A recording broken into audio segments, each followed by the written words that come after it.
Welcome to Wayne's Old Time Radio Page channel. I'm Wayne, your host. These programs are brought to you by support of our listeners. You can give your support at Patreon or PayPal, either one. There's clickable links in the description below. Thanks for your support and enjoy the shows. From Hollywood, it's time now for... Johnny Dollar. Dr. Bigby here. Dr. Bigby. I'm asking you for the second time now to come out to the Cronin place. I told you last night, Mr. Dollar. The circumstances are different now, a lot different. We don't need a doctor. We need a coroner. A coroner? Where are you calling from? The operator told me the phone out there was out of order. It is. I'm at a forestry station a mile down the road. Jason Prell cut the wires last night before he was killed. Jason killed? Shot to death during the storm. So that's how he ended up. It took a long time, but everything finally comes home. Yes, Mrs. Cronin said the same thing an hour or so before she died. Dolly, too. Her heart, Mr. Dollar? In a way, maybe. The dancing darling. Finally at rest. She... What do you mean, in a way? Dr. Bigby, Mrs. Cronin was murdered.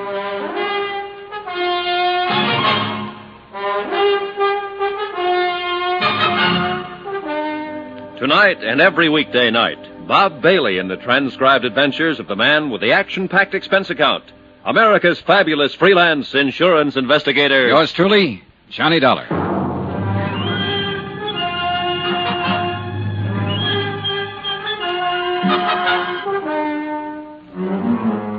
From Special Investigator Johnny Dollar at the Cronin Estate, Wells Falls, New York, to the Home Office, Surety Mutual and Trust Company, Hartford, Connecticut. Assignment, the Cronin Matter. Expense account, final page. Item 13, 10 cents. A half pack of cigarettes I left with a farmer who gave me a lift back from the forestry station. The price of my own feelings at the moment would have been lower. About 8 cents lower, in fact. I brewed another pot of coffee and sat down to wait for Bigby. But this time I laced the coffee with brandy. The sun was up by then, clear of the horizon, bringing a bright new morning and a brand new day. The storm was long over, and the world sparkled and danced. But too much of the night was still with me, and the past still too much alive. And yet, maybe Dolly Cronin was better off. She was a part of that past now, where friends were always true, and every minute of life was even more wonderful than the last one. And where she was still and forever the dancing darling. Good morning, Johnny. Oh, hi, Sylvia. I'm in the coffee business this morning. How about it? Please. Having yours with cream, I see. Yeah, bad night. Shall I make yours the same way? Right. I had a bad night, too. Thanks. You look real beat, Johnny. Couldn't be any beater. Something pretty terrible happened last night, didn't it? Yes. Jason Prell is dead. Oh. And Dolly Cronin is dead. Oh, no. I loved her, Johnny. I didn't mean what I said last night about life always having been too easy for her, and you were right. It was just being frustrated, tied in knots and covering up. I loved her. She was sweet. Yeah, she was quite a gal. She had something, I don't know. She had love. She loved people, and they loved her in return. Maybe so.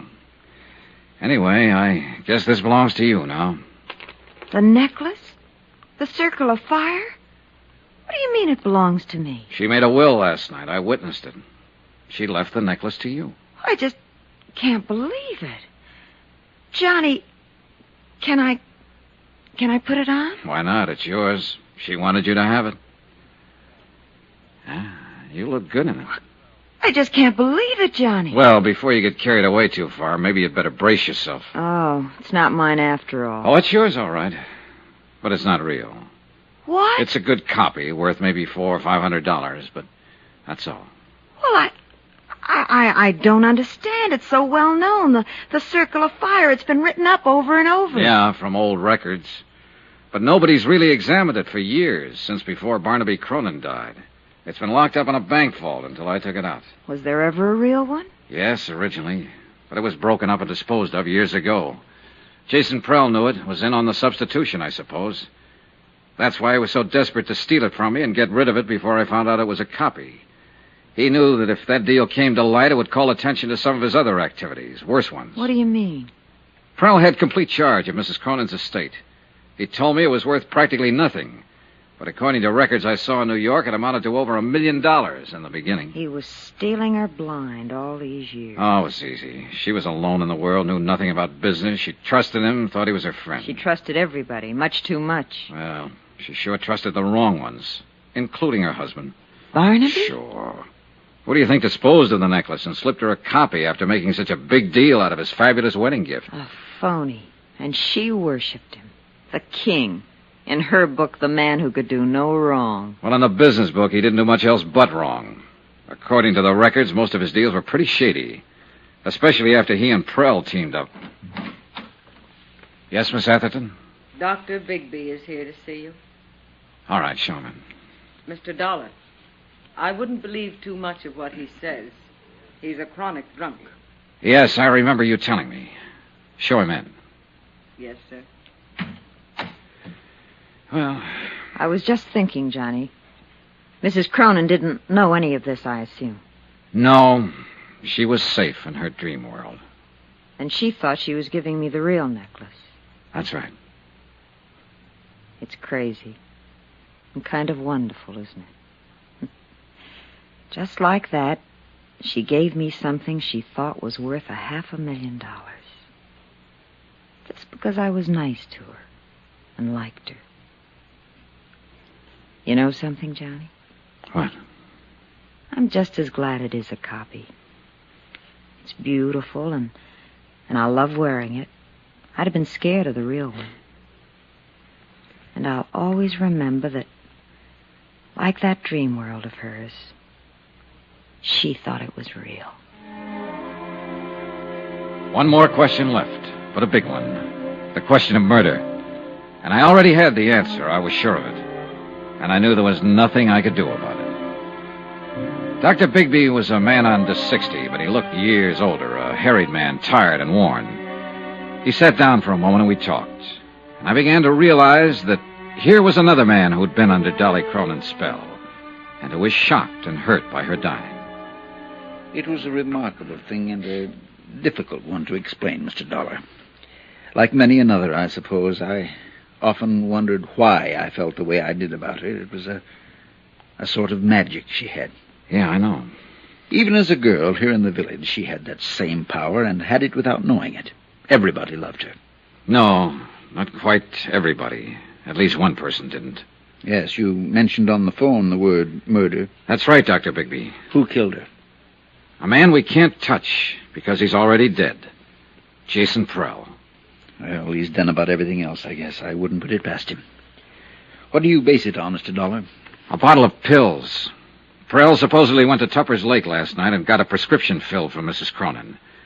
She took some of it this morning, an hour and a half before she died. There it is.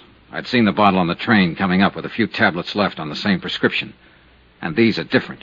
Well, you're right on one count, Mr. Dollar. Those aren't what the prescription calls for. What do you mean, one count? I talked to the druggist at Tupper's Lake on the phone last night. He told me about Jason being in. All right, it still stands. He had the prescription filled and then changed the tablets, substituted these. It's possible.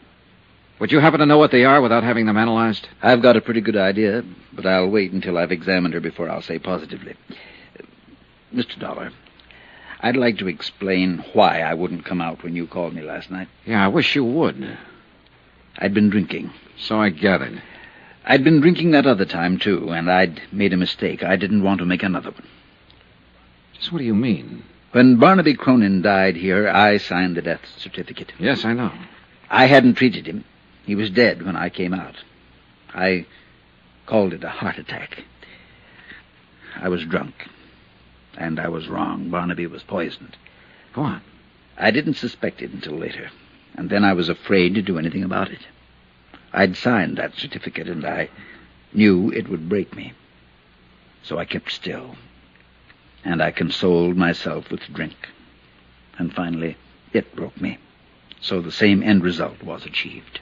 Look, Dr. Bigby, if Barnaby Cronin was here alone, then how was he poisoned? Alone? He wasn't alone when he died. She was here with him. Mrs. Cronin? Of course not. Why do you think he was always making trips up here, always by himself? I didn't know he was. For years, every week or two, the whole village knew about it. She was here with him that night. She's the one who called me, asked me to protect her good name. She's the one who poisoned him. And now she's had another try with the same poison. But why? Ask her why. Ring for her and ask her. That won't be necessary. Well, I'll go on up and make my examination. Well, Miss Atherton, I'm asking, why? He was planning to break off our relation. He told me that night. She'd finally won. That silly little fool had finally won. But I didn't let her win. I killed him. You're confessing to murder, you know. It doesn't matter now. I've accomplished everything I meant to accomplish. So it was you who changed the tablets in her prescription bottle and substituted the poison. Of course. It was so easy. For once in my life, things were just as easy for me as they'd always been for her. Will you have the sheriff come out, Mr. Dollar? I'd like to make my confession.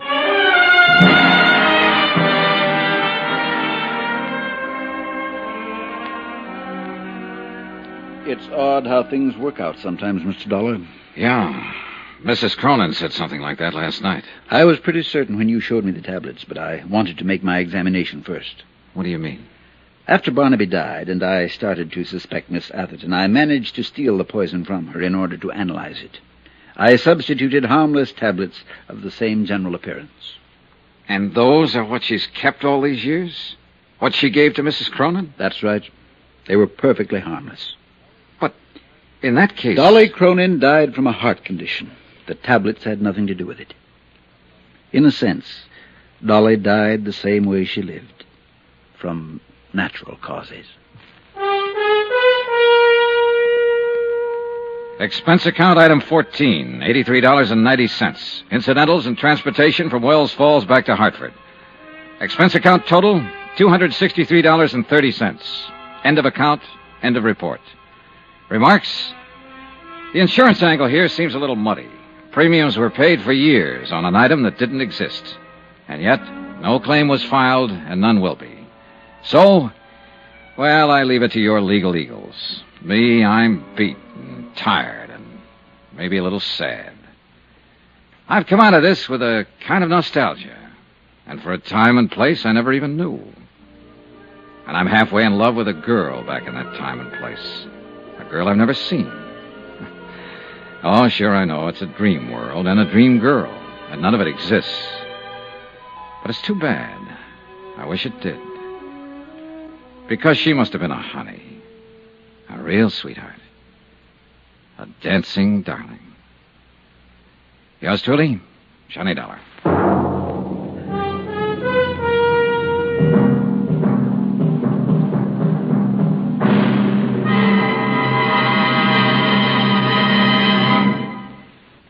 Remember, please, there'll be a new exciting story on Johnny Dollar beginning next Monday. Next week, the story of a man worth $50,000 who didn't have a cent to his name. Join us, won't you? Yours truly, Johnny Dollar.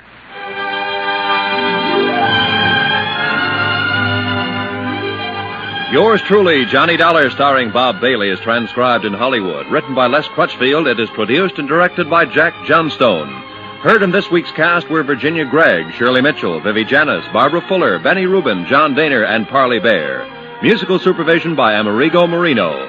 Be sure to join us on Monday night, same time and station, for another exciting story of Yours truly, Johnny Dollar. Roy Rowan speaking.